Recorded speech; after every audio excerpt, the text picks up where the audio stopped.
बिना गुरु के ज्ञान और भगवान किसी की प्राप्ति नहीं होती।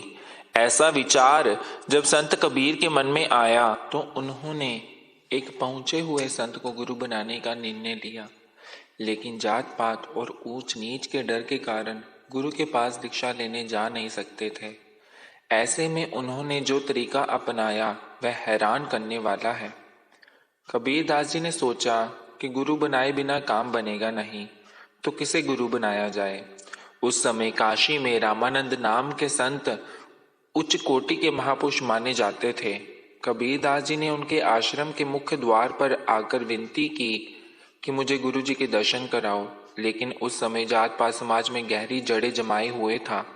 उस पर भी काशी का माहौल व पंडितों और पांडवों का अधिक प्रभाव था।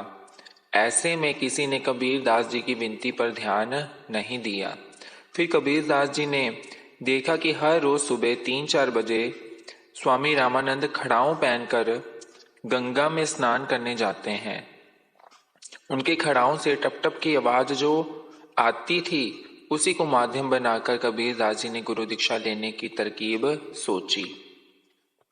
कबीर दास जी ने गंगा के घाट पर उनके जाने के रास्ते में सब जगह सूखी लकड़ी और झाड़ियों से रास्ता रोक दिया और जाने के लिए केवल एक ही संकरा सा रास्ता रखा।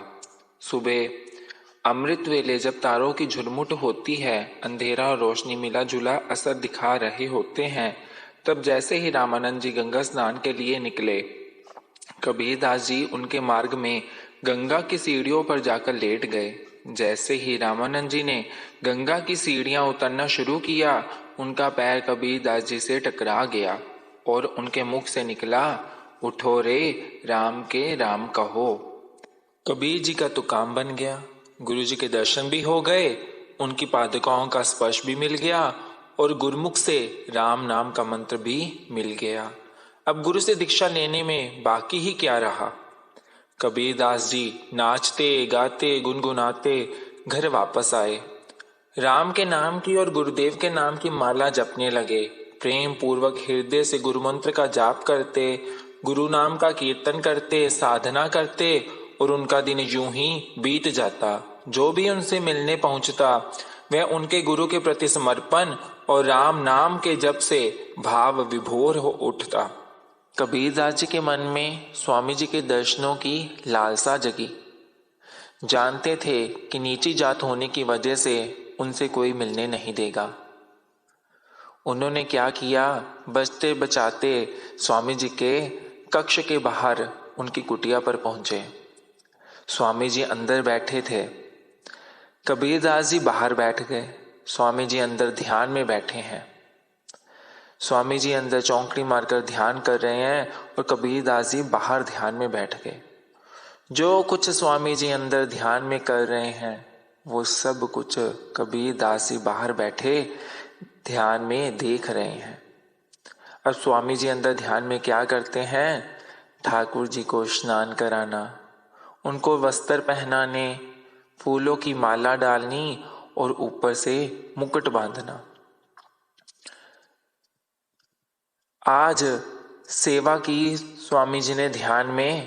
पहले ठाकुर जी को स्नान कराया, फिर वस्त्र पहनाए, फिर मुकुट बांध दिया।